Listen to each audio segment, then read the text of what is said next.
All right. All right, I think live now. I think we're going. Let's get the the disclaimers out of the way here. We'll get started with this. So again, this is a weekly live broadcast, pretty much every Thursday evening, 7 o'clock Central. This is where I'm at. Sometimes things get in the way. I can't make it. I had to check and make sure there wasn't anything important coming through. But usually I'm here, 7 o'clock Central Time, Thursday evenings. What else? What else? Okay, this is just an Ask Me Anything session. I don't have any kind of topics planned out. I do my best to interact with you guys and answer all of the chat that comes in during the live chat itself. I say this every week. I'm not very good about answering comments, not here lately. So if you have a question, you need help with something, this is probably the best place to do it. Just join us on a Thursday evening. I'll do my best to get your comment answered. Do me a favor, don't spam us with your questions. You can kind of watch the chat. If I do happen to miss your comment, because it does happen sometimes, and I miss your chat, and I'm respond to somebody that came after you, then go ahead and ask it again. But don't just ask it over and over and over and over again. There's a little bit of time it takes me by the time you've asked it to the time I actually get to it. The only other thing I ask is be friendly, be family friendly. Don't start cussing at us. Don't call anybody names. Don't be hateful with anybody. We can disagree. We can have friendly debates. We don't need to be hateful about it. We can still be friends. So let's get into it. Let's see. Ed's here. Ed got bait. Says, hey, Chris, everyone else, like, subscribe, and hit the notification button. Thanks, Ed. I appreciate that. Earl, good to see you from Louisiana. Joy from Western Oregon. Good to see you. And Tony from Toronto. 12 Gauge from Mountain View, Arkansas. Good to see you guys. Hello to you, Little Ridge Farm. Jesse Mills, good evening. And Whiskey Tango Farms is here. It says, good evening, friends. Listen in while cleaning the brooders. Boy, that sounds like fun. It's my least favorite things, I think. But anyway, Rebecca says, how do you keep your males in a grow-out pen to butcher? And what age do you generally butcher? Good question. I mean, as far as how do you keep them in a grow-out pen, I'm not sure exactly what you mean by how do you keep them in a grow-out pen. You just put them in there. I mean, that's all there is to it. But I don't know if there's nothing really special you need to do. Just make sure they got food and water. That's about it. As far as what age you butcher, generally, it's usually 8 to 10 weeks, somewhere right around in there. But sometimes I'll let them go a little bit longer. It just depends on what's going on and how busy I am or how lazy I am. Sometimes I get lazy and push it off a week or something like that. But generally 8 to 10 weeks is about the time they're going to be fully grown, ready to go ahead and process. You can let them grow out longer than that if you want to. There's nothing wrong with that. But usually that's a pretty good time frame. So hopefully that got your question answered. I don't know if there was something specific you were concerned about by keeping them all together. Some people are worried about, if you keep a bunch of males together that they're going to start fighting. You may get a little bit of that, but it's not really that big a deal unless you're really overcrowding them. You usually won't have too many problems. So hopefully I got that answered for you. So Whiskey Tango Farm says, hey, they're from Central Wisconsin. Hey, Verna's here. Good to see you, Verna. Let's see. Edwin says, God bless. How is the rabbit hunt going? I know you mentioned the tamucks. Yeah, I haven't been able to find any. And honestly, I've kind of haven't really been looking real hard the last week or two. I've been so busy at work that it's just kind of been kind of the back of my mind. But yeah, I'm still on my lookout. I may give up on the idea of getting tamucks because the only ones I found, the closest I found is about a 3.5 hour drive from me. So that makes it basically a full day if I was going to drive there and back to pick them up. And so I'm just looking kind of for pedigree rabbits. I'm not really too picky. I just want some good pedigree rabbits that I can, get a couple of breeding pairs from that are unrelated. And, I know that's a lot to ask for, but that's kind of what I'm looking for right now. So I may end up going with like a, silver fox or who knows. I don't know yet what I'm going to get. We'll see. But yeah, I am still looking. Just got to find time to even look for them, much less go get them. Sorry, I noticed a fuzzy thing there. I needed to pick it off my microphone. All right. Excuse me. The Fly the Coop Farm says, how much apple cider vinegar would you recommend in rabbits' water in a 5-gallon bucket? You don't have to put apple cider vinegar in there. I mean, it is good for them. If you want to use it, go ahead and use it. Really, in a 5-gallon bucket, you're probably only looking at a couple of tablespoons, maybe 3 at the most, would be about all you need. but don't expect any kind of miracles to happen from it. It's not really a necessity. It's nothing that's gonna I kind of went on this rant, I think, last time. Somebody asked about apple cider vinegar, and I'm not directing this at you. I don't mean this as a mean thing or anything, but there for a while apple cider vinegar was like, there was a big fad about it, and it was being touted as like some kind of miracle cure for all kinds of things, and it's not. It is good. It does have probiotics in it. It does have lactobacillus bacteria, if I'm saying that right. Same stuff that's in yogurt and sauerkraut and fermented pickles and those kinds of things. It's good for your gut health, but it's not magical. It's not going to cure anything. It's not going to do, you probably won't notice really much of a difference. So if you want to go through the extra effort of putting some apple cider vinegar in there, I think it's, a tablespoon per gallon. So I guess you could go up to about 5 tablespoons of apple cider vinegar to a 5-gallon bucket. Make sure you're getting the kind that has the mother in it and not apple cider flavored vinegar, or you're just kind of wasting your time with it. But anyway, hopefully that answers your question for you. And I'm not saying you shouldn't use apple cider vinegar. I'm just saying don't think that it's all that necessary. I've put some in the water before, but I got to a point where it's just more work than it's worth, and I don't even mess with it anymore. But anyway, hopefully that helps out, answers your question. Verna says, watching while fixing dinner. Hopefully you're fixing something good. My wife is on her way to pick up dinner. We're having pizza tonight. Let's see. Sage Wolf says, hello, everyone from Northeast Ohio. And Rebecca from Kentucky, good to see you. I don't know. There's some talk going on between each other. I'll let you guys do that. That's fine. Make sure that's not important. It's okay. Jupiter, the Argentine Tegu. Good to see you. It's been a while, huh? I am doing well. Thank you. Hopefully you are too. And Rebecca says, I have about 30 in a grow out pen, and all they do is fight and try to breed each other. It's too many in one. Is it too many in one pen? It depends on how big the pen is, really. If you're saying all they do is fight, chances are it's not really that serious. Or, I mean, they may be, pecking at their faces or something like that. But if you're only going to be growing them out for a short while, they can probably tolerate it until you go ahead and process and get in the freezer. Usually you're looking at about 1 bird per square foot, 1 square foot per bird, I should say, for the size. So with 30, you would want about a 30 square foot pen, but you can get away with a little bit denser than that. So a 30 square foot pen would be like, let's say freeze, it's 10 foot by 3 foot. That'd be a 30 square foot pen. So if your pen is much smaller than that and you've got 30 in there, yeah, you may be a little bit on the crowded side, but you're only keeping them in there for another couple of weeks probably. Anyway, it's probably going to be okay. They'll get over it. They'll be okay. If you really want to calm them down, put some kind of cover over it to where it's dark, at least dark earlier. You don't want to suffocate them, but if you can darken it down, give them less than about 8 hours a day of light, then they'll start calming down a little bit. But if they're young, that's still a little tricky because the young ones do tend to be a little bit more sensitive to the hormones and a little bit, they start crowing early, even if there is no light sometimes. So it may be a little tricky, but they should be okay. Like I said, give them a couple of weeks. If you're going to be processing them in the next couple of weeks, you shouldn't have to worry about it too much. All right. Les Quail, or Lee's Quails. There we go. From Oklahoma. Good to see you. Thanks for joining us tonight. Arizona Homestead. Good to see you. And Rebecca says, thank you. Oh, you're welcome, Rebecca. You're absolutely welcome. And Lori, I just got a California meat rabbit wolf. Boy, that's a long name. Says, you are back. I don't know what that means, but okay, I am back. Yeah. Arizona Highland says lots of apricots on our tree this week, 25 degrees Fahrenheit yesterday morning here in Arizona mountains. Boy, that's chilly for there, isn't it? I always think of Arizona as being warm, but I know it's not that way everywhere in Arizona. Yeah, apricots, nice. That sounds pretty good. We don't have any peaches yet. The peach tree bloomed out. We've had a couple of frosts since then. I hope it didn't kill it all off. There's no blooms left on it, but I don't know what that means exactly just yet. We'll see if we get any peaches. And if we do, if the squirrels don't get them, the squirrels tend to get all of our peaches, but we'll see. Jupiter says, I'm getting ready to incubate the first time since 2020. Can't remember. Do I dilute the gold Listerine spray or use it full strength? Dilute it about 50% with water. So 50% gold Listerine, 50% water.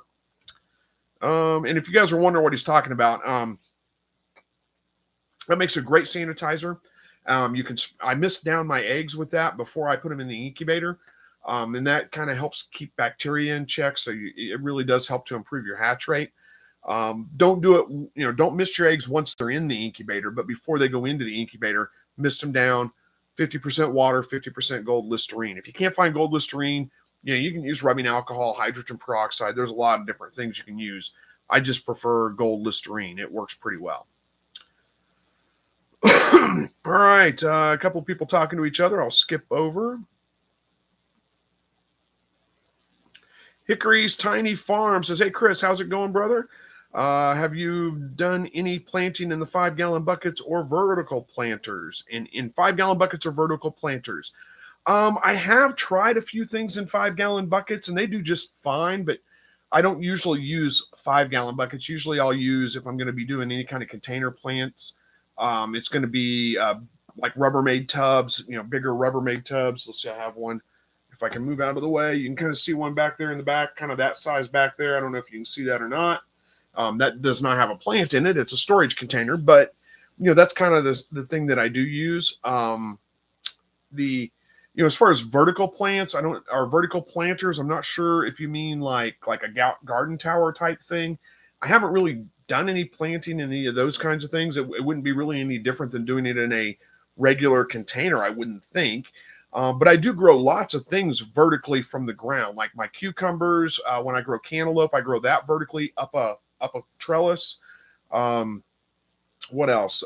Tomatoes, of course. You want to stake them up or cage them is what I usually do. Peas, up a trellis. Just about anything that's has any kind of vine, I want to grow straight up instead of spread out on the ground. In fact, when I was a kid, I always said this was kind of funny. I didn't realize. My grandpa grew a garden every year, and he always grew like his cucumbers vertically up a trellis. I didn't know that anybody grew them any differently than that. I thought that was just the way you grow cucumbers, but apparently it's not something that everybody knows. But I do cucumbers, I do cantaloupe that way. I don't usually grow cantaloupe because it's not that expensive to go get a couple of cantaloupe from the store. And when my cantaloupe comes ripe, it's like it all comes ripe at the same time, and it's just too much at one time. I can't eat it all.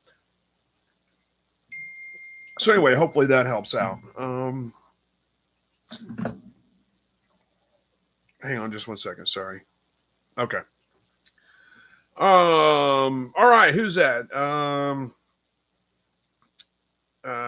Tandex Prod, I think is what it is. Anyway, says, I have 11 quail, 9 hens, and 2 roosters, and one keep fighting the other rooster. Should I call the other rooster? Let's see. You have 11 quails. You have 9 hens, 2 roosters. That doesn't sound bad. That's pretty decent. I usually like to do 1 to 4 or 5. So you're right in that line. As far as one, they keep fighting. That sounds like you've got maybe one bird that's a little bit over aggressive. I would say, are you sure it's the roosters are the ones that are fighting? It's not the hens pecking on the roosters or beating up the roosters. A lot of times they tend to be the aggressive ones. If you can identify which one it is that is the aggressive one and get them called out, then I think that's probably a good practice because you don't want to pass on that aggressiveness. I tend to call pretty hard for overly aggressive birds. If I find one that's, really aggressive that is fighting and picking on the other birds, I tend to get that out of the breeding pool. And distracted by work texts, but it's nothing I can do anything about, so it's not really me. But I forgot what I was saying here is that where was I going with that? Anyway, hopefully I answered that question. I kind of got distracted and forgot where I was going. But yeah, it's up to you if you want to call them or not. A lot of times, especially if they're young, they are going to get over it pretty quick. They may start fighting when they first come of age, but then they just kind of put each other in their place and then they get over it and it's okay and you can just deal with it. If it's not too bad, I wouldn't worry about it too much. You are going to see especially at the start of breeding season or when they first come of age, you're going to see your birds act a little bit aggressively towards each other sometimes, but usually it's not that bad. Now, if they start going for the face, you start seeing lots of scarring around the face or the eyes or, an eye swollen shut, that kind of thing, and they continue to fight at that point, then it is something you may want to pay attention to and definitely go ahead and call them out.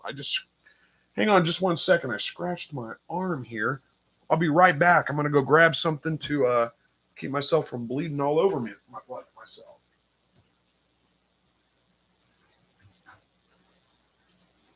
All right, that was quick and easy.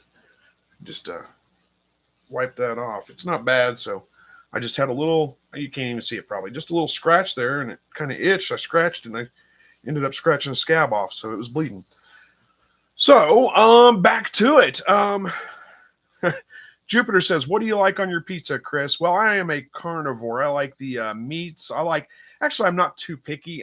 What I don't like is probably easier to list than what I do like. I don't like pineapple. So, in fact, I'm not big on citrus fruits at all. So I don't want pineapple on my pizza. Other than that, not too bad. Not too much. I mean, there's not too many things I'm too picky about. We usually get either like meats, all the meats, whatever, or a supreme. My wife doesn't do well with bell peppers, so a lot of times we kind of leave the supreme out. But we like mushrooms. I like olives, black olives on it. All pretty much all the meat that you can think of on there. Jalapenos are really good on pizza, I think. There's lots of things I like on there, but like I said, it's probably easier to list the things I don't like. Fly the Coop Farm says the only reason I was putting the apple cider vinegar in the water is I've got clear tubing going down to the nipples, just trying to cut the green algae that's wanting to grow. Yeah, I understand. I don't know. It may do that. I haven't really noticed ever that we see a big benefit from putting that apple cider vinegar in there as far as cutting down on the green algae. If you can keep it out of the sun, that'll make a big difference. But I don't even stress about the green algae growing in there. It's not going to hurt anything. It's just, I clean them out usually, at the end. I have to take the watering system down in the late fall anyway as we go into winter because it'll freeze up. So usually at that point, I usually don't clean it up then because it's cold out. But what I do is right before I put it back up in the spring, I go ahead and clean it out, and I just spray it out with a hose, and all that algae just washes right out. It's no big deal. But if you can keep it out of the sun, that will make a big impact on that, and that will keep the algae growth down. Well, that just won't stop bleeding. Marty says, good evening, everyone. I finally made it. I had to check on my go. My dough probably. She should be kindling this week. Well, good luck. I hope that works out well. Oh no, I just scrolled too much. There we go.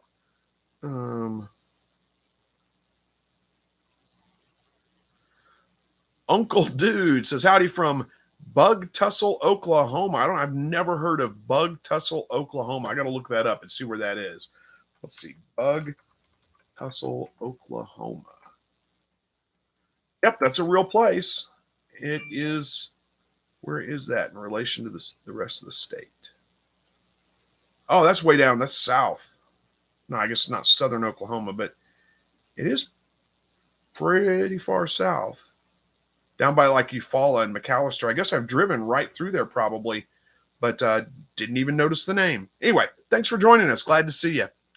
Lamongi says, after 30 days of waiting for my female rabbit to give birth, now is 40 days, and I'm sure nothing is coming. Never happened before with my rabbits. Mating was fine, but I imagine there's more to that. But yeah, that happens sometimes. Don't stress about it. I don't know how old your rabbit is, but if if you've got a rabbit that's like going on 5-6 years old, somewhere right around in there, it's possible that she's starting to age out, but I wouldn't give her just, I'd give her a couple more chances before I, decided that and moved on. But yeah, you're probably right. At 40 days, it's probably not taken for whatever reason. Go ahead and try again and see how it goes. And good luck. I hope it works the next time. So we got Matthew Crockett from Northern Ireland. That's a place I'd always like to visit. Good to see you. Thanks for joining. And Dan from Beaver Dam, Wisconsin. Good to see you too. All right. Arizona Highland Homestead says pumpkins on a trellis too. Yeah, pretty much any kind of vining kind of melon or anything like that, grow them on a trellis because just take cucumbers, for example. You take cucumbers and grow them on a trellis. I can grow 5 or 6 cucumbers in a footprint about that big around on the ground. And if I was to grow one cucumber and just let it grow on the ground without trellising it up, it's going to take up 8-10 feet and probably 3-4 feet wide. So it's going to a huge amount of garden space when I can just grow it straight up a trellis and grow 4 or 5 times as much in a very small amount of ground space, especially if you prune it and keep it from getting too crazy. All right. Who we had here? Katrina from, oh, and I was going to say, if you're growing pumpkins or, something with pretty big fruit on it, if you're growing that on a trellis, make sure you have a fairly sturdy trellis, and then fashion some like slings basically to hold the fruit, because that stuff's pretty heavy. You can do that out of like a t-shirt, pantyhose, any of that kind of stuff. I usually use an old t-shirt and I just cut strips out of it. And basically you just set the fruit in the t-shirt, tie it off to the trellis so it supports the fruit and keeps it from breaking the vine or pulling it down. Katrina from Gilroy, California. Good to see you. Arizona Highlands says we have 4 quail get shrink wrapped on our first time incubating last week. We saved 3 of them, but had to call one that was walking on the top of its feet. The others needed masking tape. Are all good now. Well, I'm glad that worked out. Sounds like a humidity issue, or a combination, maybe humidity and temperature, because if you're saying that they all had foot problems, is what it sounded like, and that's usually temperature related. That's usually because the birds are late to develop, late to hatch, which almost always is a result of a temperature issue. But shrink wrapping in could be a humidity issue, or it could be, you may already know, it could be, like you opened up the incubator at the wrong time and of no fault of your own, just happened to open it up and there were birds that were pipped that hadn't gotten out of the shell yet, and that kind of shrink wrapped them in there. But it's pretty amazing that you actually saved them. It's difficult to do. So congratulations on that. White Chocolate says hello from Rancho Cucamonga, California. A question beginning with rabbits: do I raise outside or in a garage? Smell bad. If you can do it outside, do it outside. It's way easier than doing it in a garage. If you are going to do it in a garage, I would suggest putting up, some plastic or something on the walls and the floor all the way around it, because, especially male rabbits do tend to spray a little bit. It is going to be kind of messy, and yeah, especially if their droppings are wet, there is going to be a smell associated with them. But if you can do it outside, much, much easier, much better, just less to worry about there. All right. If you are going to do it outside, do it in a shade. Find a shady spot where it's shady all the time, and don't let them just rely on the shade of the hutch that they're in, but make sure that you provide them, there's shade over their hutch, under a tree, side of the house where the sun never hits, something like that. Let's see. Texas Caternix Quail Connection says, okay, so I was super shocked earlier today. Came outside to check the quail, and there was an egg. 5 weeks and 2 days from hatching, one laid an egg. That is early for sure. Most of mine are usually closer to about 7 weeks or 8 weeks, somewhere right around in there. But yeah, it's not unheard of. Some of them do hatch or do start laying a little bit earlier. Congratulations on that.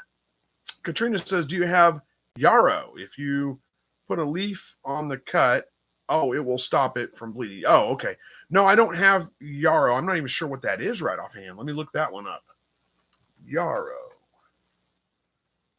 Yarrow is it a flower?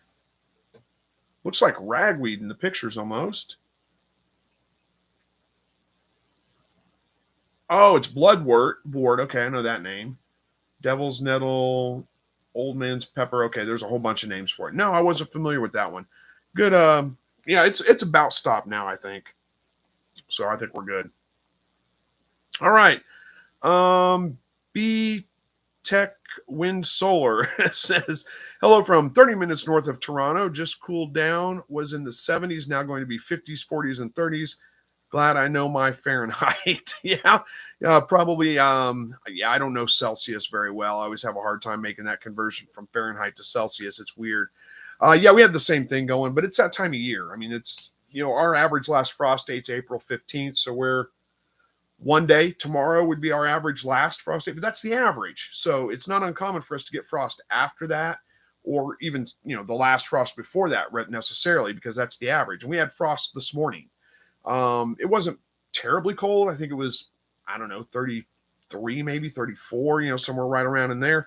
But it does look like we've got a little bit of a cold spell coming. We're only going to be getting up in the mid 60s during the day, which is not bad. That's pretty nice.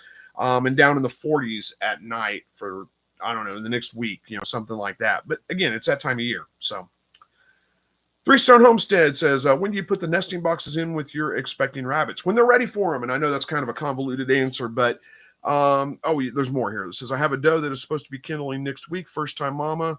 Anything to look out for? Yeah, there's not going to be a whole lot that you're going to notice. So right about now, you said she's due next weekend. So, maybe during the weekend, but anytime now, take a handful of straw out there, throw it in her cage, and just watch how she behaves with it. If she picks it up, gathers it all up, starts walking around the cage with it hanging out both sides of her mouth, it'll be pretty obvious what she's doing. I mean, you'll know what I'm talking about if that happens. Don't sit there and watch her and go, is it happening? Is it not happening? You'll know. That means it's time to put the nest box in. She's ready to build her nest. Usually that could be anywhere from, a day, 2 days before she has her babies to a week before she has her babies. A lot of my rabbits tend to just, it's like the day before or maybe 2 days before at the most, they start gathering the hay like that. Just go out there every day, throw a little handful of straw, not a huge amount, just a little bit. And if she just picks it up and nibbles on it or scatters it around or whatever, that's not the sign I'm talking about.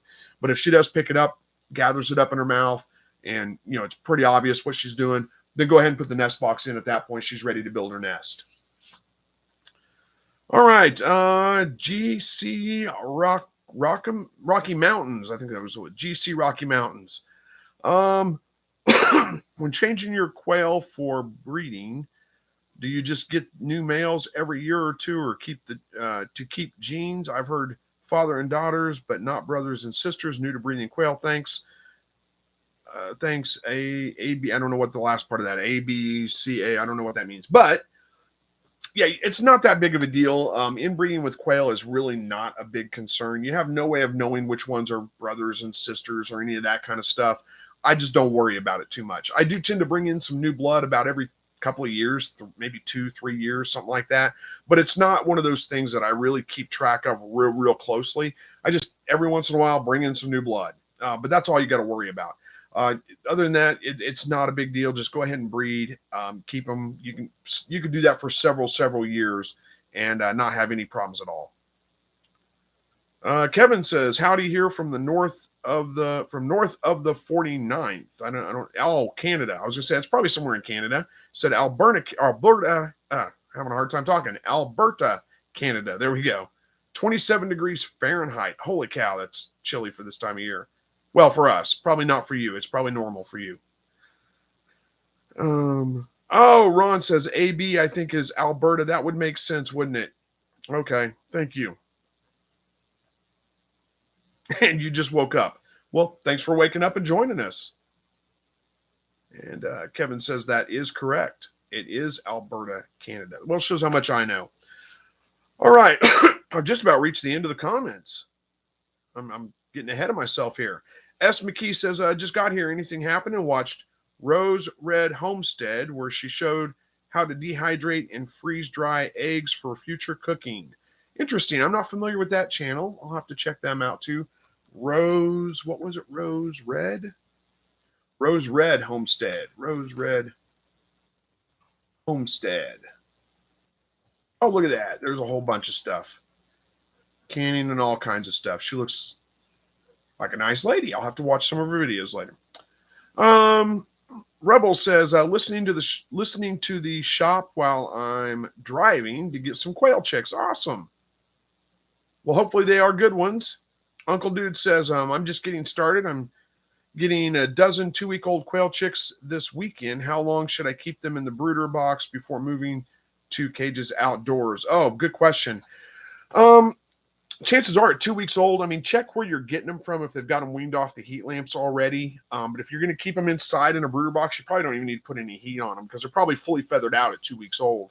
If it was summertime and you were getting nights that weren't down below, say, 70 degrees, they're almost ready. I mean, they're ready to go out now, really.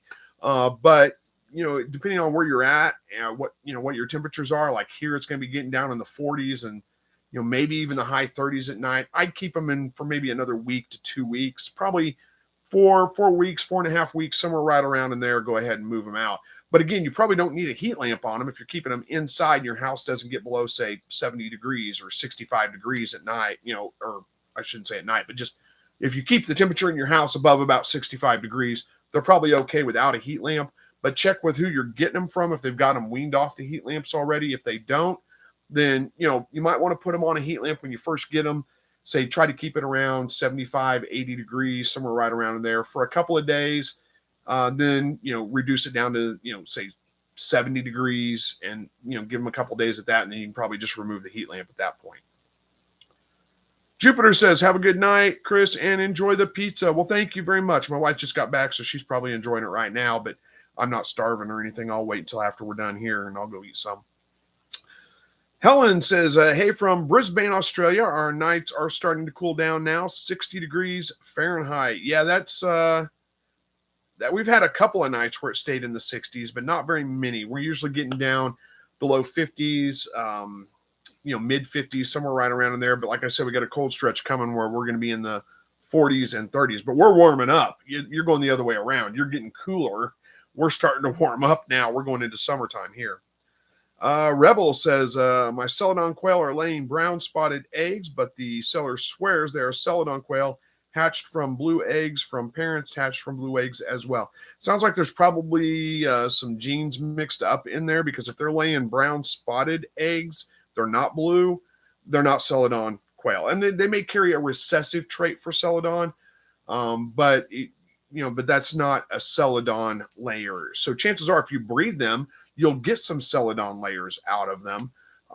But it is kind of difficult to isolate that gene, just because, they have both, they had parents that laid blue eggs and they were hatched from blue eggs. Doesn't necessarily mean they're pure, they've got all the genes for the Celadon. And I'm not a gene expert, but, in really simplistic terms, you kind of think of it as like two genes that would cause them to be Celadon layers. It is, you should theoretically, if you're breeding two Celadon layers together, you should get all Celadon eggs or all Celadon birds out of that.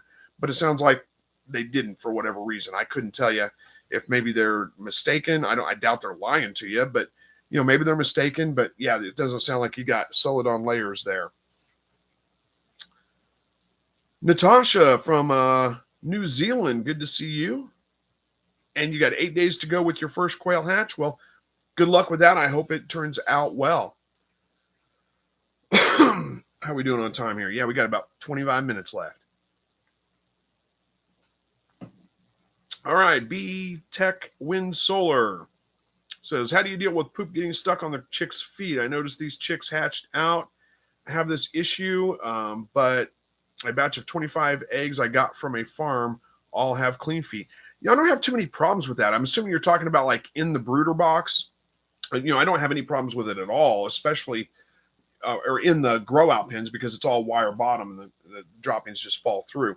If you could put some kind of, something that's super absorbent in there, like, I usually line my my brooder box with paper towels, so that soaks up any kind of moisture. If you can keep it dry in there, that'll help keep that from being a problem, of course. If you've got high humidity, you may need to take extra precautions with that and add some kind of, sand is probably a good option. Maybe, I'm just thinking of something that would dry it up. I'd stay away from wood chips, because there's a good chance that they'll, eat some of the wood chips. You could use something like straw or something like that in there, maybe, just to kind of help dry up the droppings, and that might help kind of alleviate that problem. Gary says, hey, Chris, or says hello. At what temperature do you set your little giant incubator to average 99.5? Thought I'd ask. I set it to 99.5. I mean, you're going to have to, actually, I think it's actually like 96 or something with mine, because it's, it's off a little bit. Most incubators, they're off a little bit from what the actual, thermometer on the incubator itself says. They're not actually 100% correct on that. So, get a good calibrated thermometer, get two of them, calibrate them, make sure they're accurate, and then put them in your incubator itself. And if you need to, look up how to calibrate a thermometer. That'll be easier than me trying to explain to you how to do it. It's not terribly difficult, but you do want to make sure your thermometers are calibrated and accurate. Throw them in your incubator, run it for a while, and then compare what they say to what the incubator says. And if you find out, like let's say your incubator says it's 99.5, but it's actually only 98, well, then you need to bump it up 1.5 degrees to get to 99.5. And you can kind of figure it out from there. Hopefully that helps. S. McKee says, I have too many quail, so I have 51 eggs in the incubator. Help me.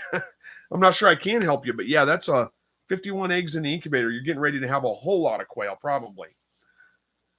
Gary says, thanks from North Carolina. You're absolutely welcome, Gary. All right, Marty says, my doe was gathering the hay I put in her cage at the beginning of the week, so I put straw in yesterday, and she just nibbled on it since it was day 27. I still put the nesting box in, and then she buried herself in it. Is that normal? It's not abnormal. I don't know why she was just nibbling on the straw instead of gathering it up, but it sounds like she's taken to the nesting box, so I don't think it's anything to worry about. Three Stone Homestead says, do you have a favorite plant that you plant in every year in your garden? Mine has to be all my tomatoes. Yeah, tomatoes are definitely one of my favorite. They're up. I mean, it's always going to be tomatoes in my garden. Probably always going to be okra in my garden. I just love okra, especially pickled okra. Very good. It's just one of my favorites. Probably, what else would I grow? Green beans are another one of my favorites. I like fresh green beans quite a bit. Squash, zucchini. I know that's not one favorite plant. Yeah, but right up there at the top is probably the tomatoes for sure. Tomatoes are just garden fresh tomatoes.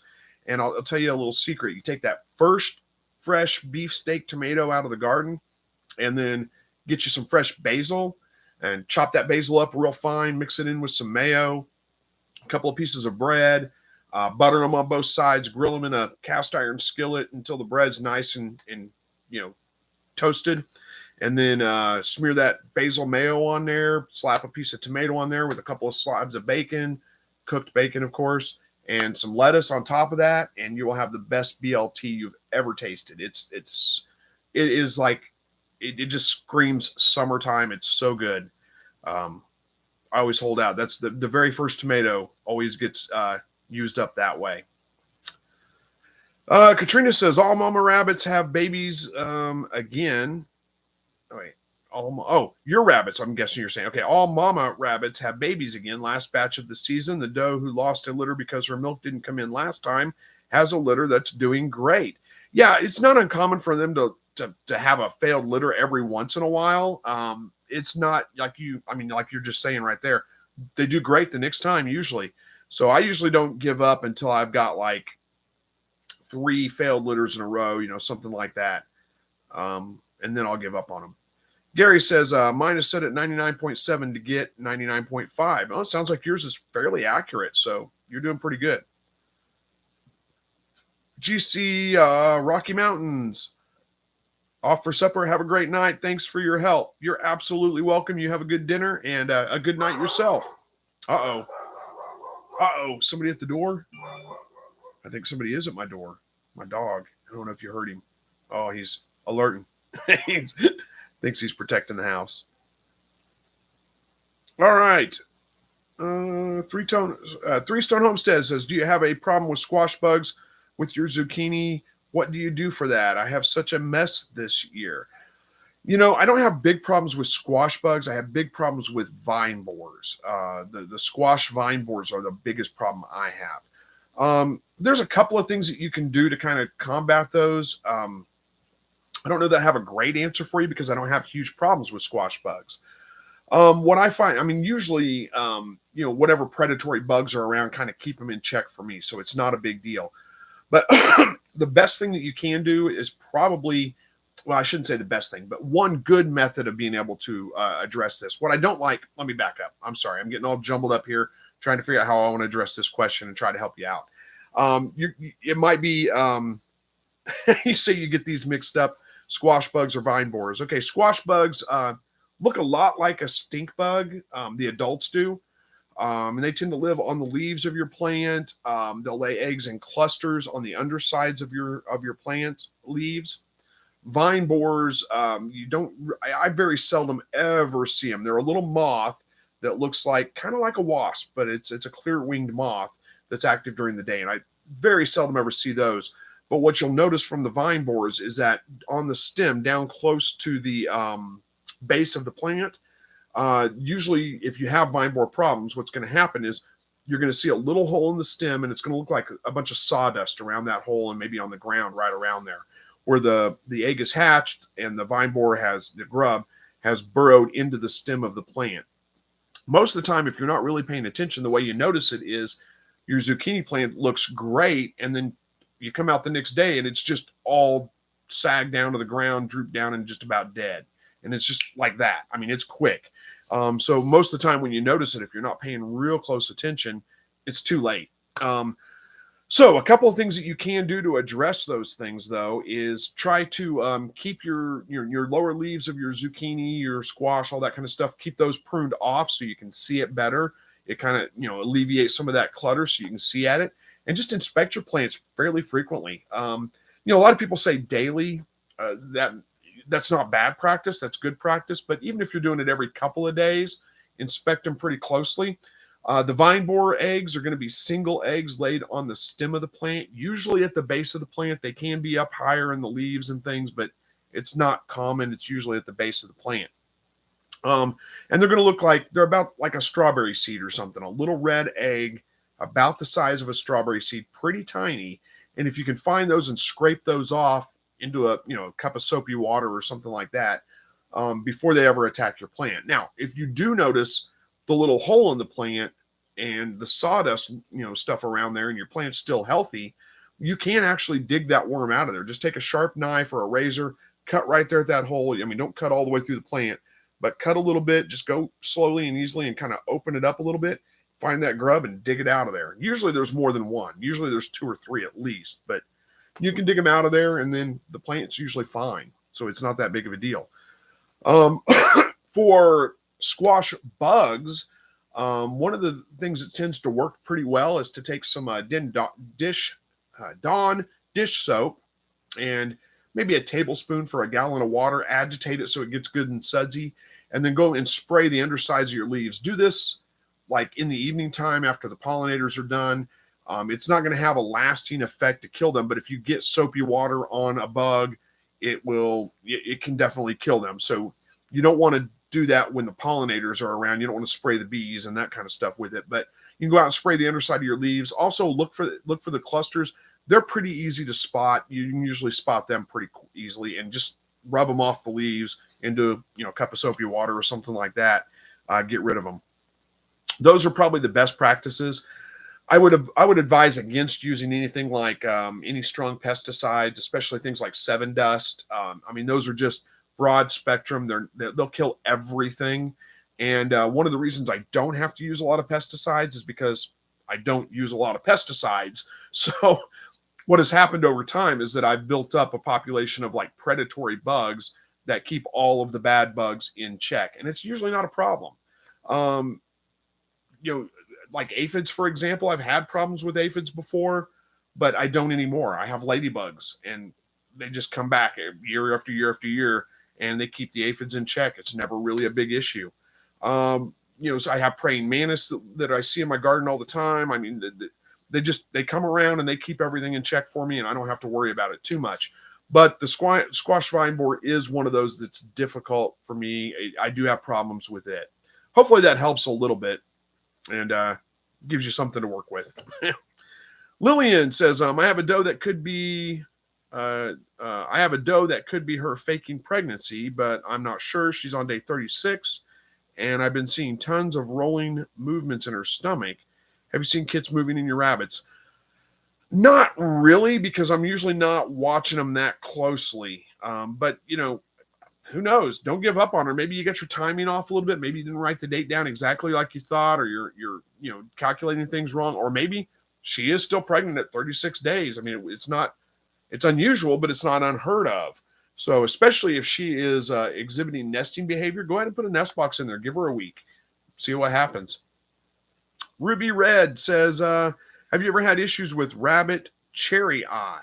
I feel like one of my rabbits was developing one, but wasn't so bad yesterday. Still massaged them to keep it down.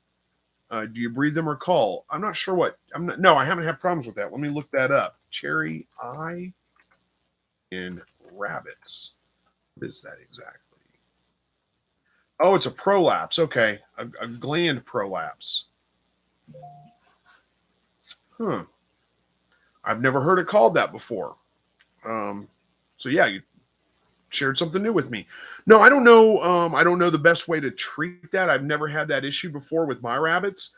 My guess is it is probably more common in some of the pet rabbits, especially the some of the like the lop ears and some of those kinds of things. Just seems like they would be more prone to some of those issues.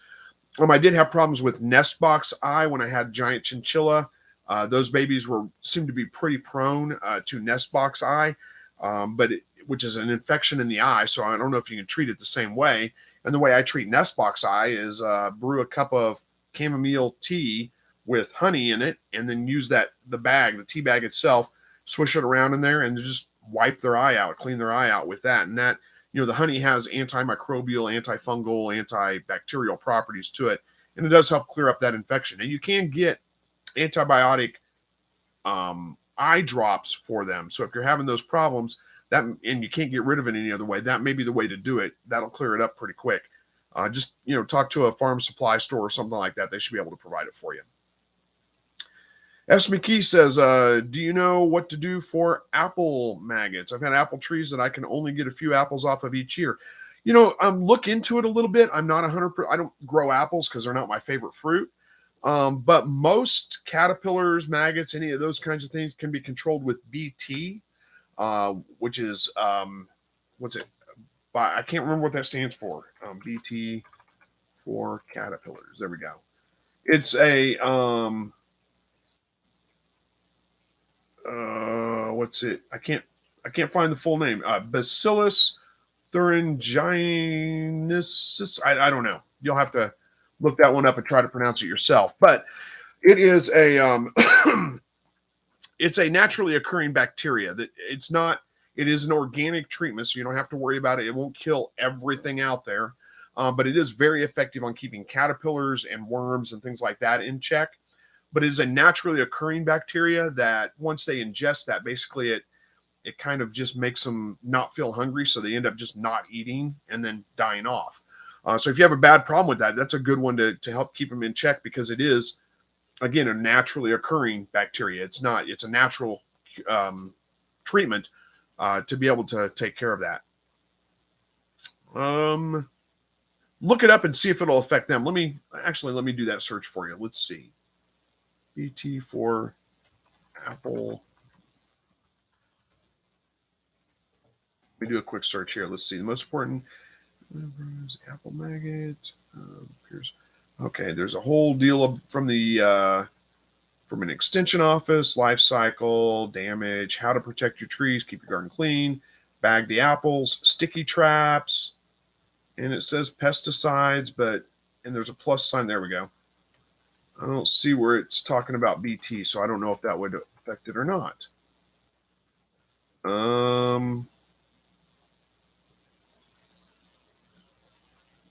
Well, I did a quick search for BT for apple maggots, and it's not coming up like as one of the first things, like use BT for your apple maggots. So maybe it won't work for them. I don't know right offhand.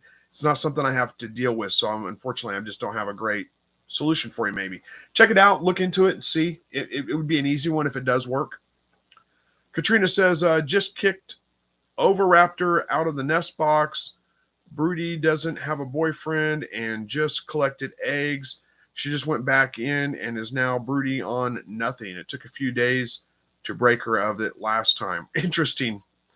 It's a chicken. Okay, that makes more sense. I was wondering, I thought it was a quail, and I was like, I've never had those issues with quail. But yeah, chickens can go broody a lot easier than quail can for sure. I've heard bathing them. I don't know. It seems kind of inhumane, but dunking them basically in cool water will kind of help break that broodiness. But I don't know if that's the best way to do it either. Three Stone Homestead says, thank you. Appreciate it. I also heard that you can put aluminum foil around the vine trunk to keep the vine borers. Yeah, I've heard of that before. I've seen people talk about that. And I've seen people say, mixed results with it working, with it not working. So that may be something that I'm going to try this year. I kind of talked about this in last week's video. Usually by the time the vine borers get my stuff, I've had a pretty good harvest of zucchini and squash, and I'm done with it, honestly. But my wife likes it quite a bit, and we found that it freezes pretty well. You just slice it up and then lay it on a sheet pan and freeze it, bag it up, and zip vacuum seal it or whatever, and it freezes pretty well. So there's no reason to just let them have them whenever they get them. So I'm going to try to be a little bit more diligent. I'm going to do my best to keep the plants alive a little bit longer this year.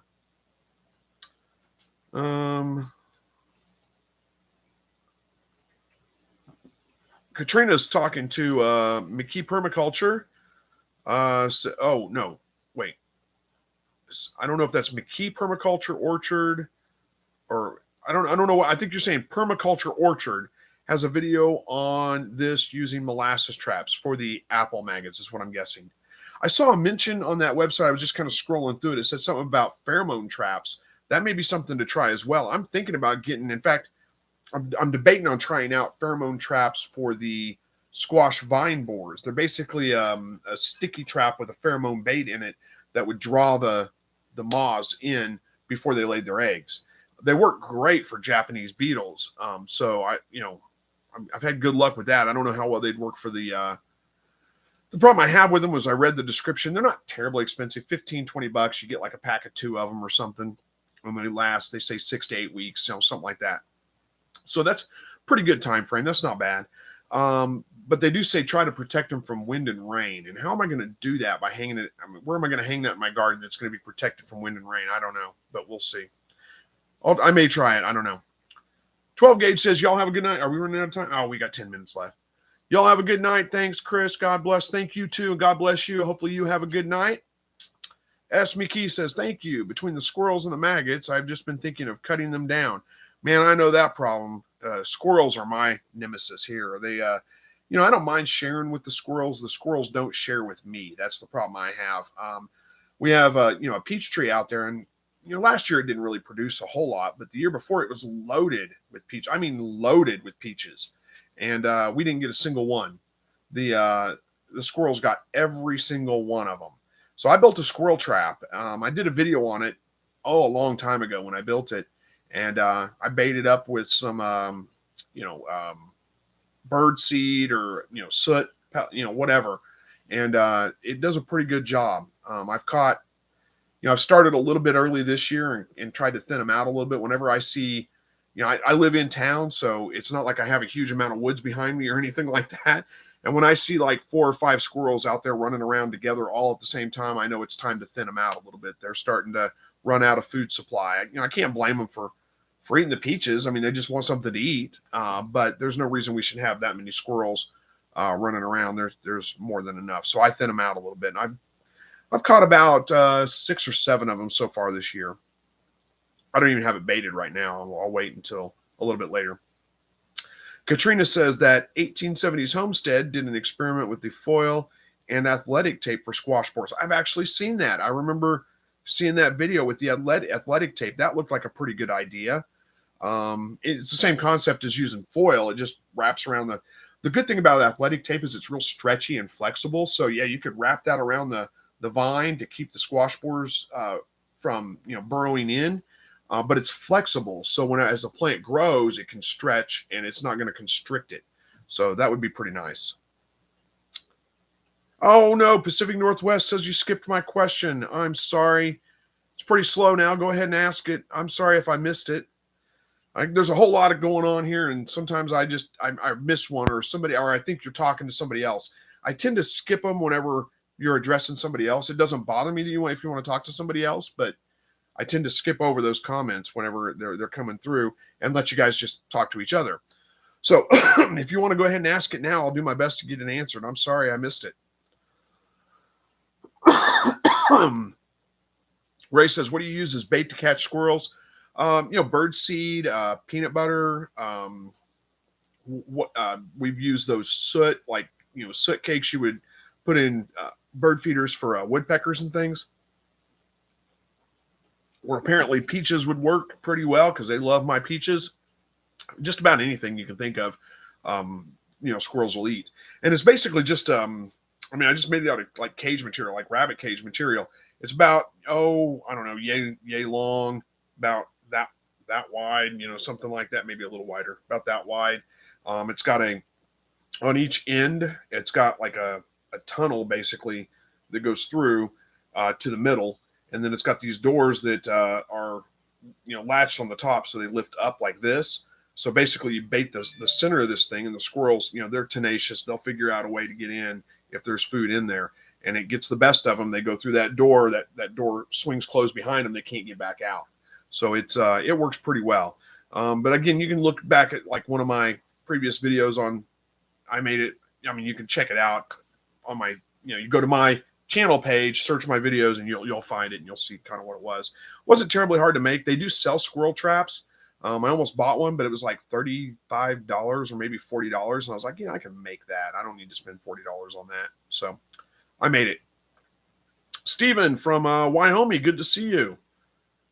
And like I said, Pacific Northwest, I'm sorry about missing your comment. Go ahead and ask again. I'll do my best to get to it because I'm kind of scrolling back through and I'm not finding it quickly and easily.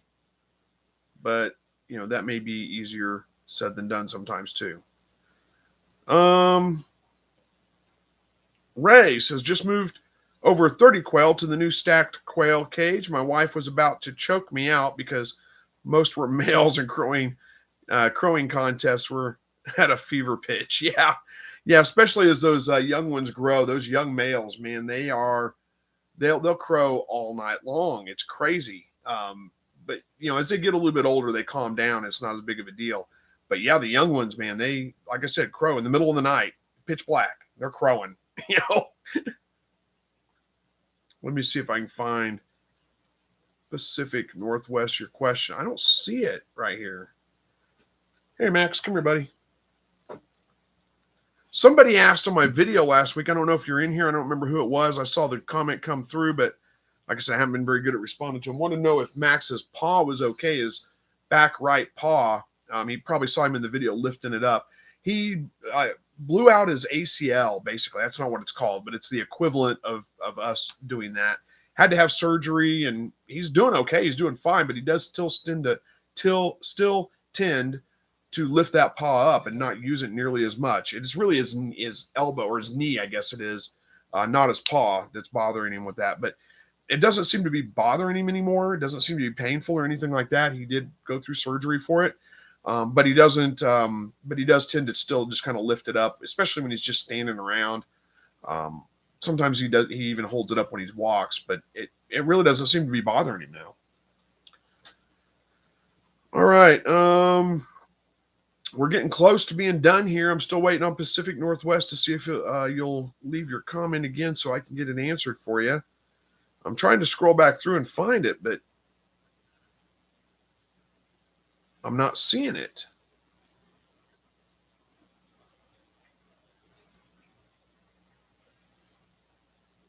And then I'm afraid while I'm scrolling, you're asking the question and I won't get to it. So I don't know. All right. Where are we at here?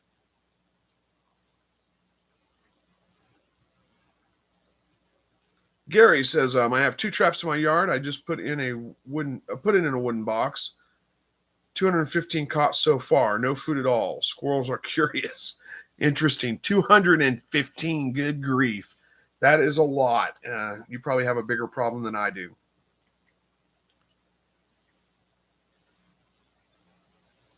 Ray says, I have traps, mostly cages. Yeah. Yeah, my squirrel trap works pretty well. I'm pretty happy with it. All right, I don't think we're going to get Pacific Northwest's question. Sorry I missed it.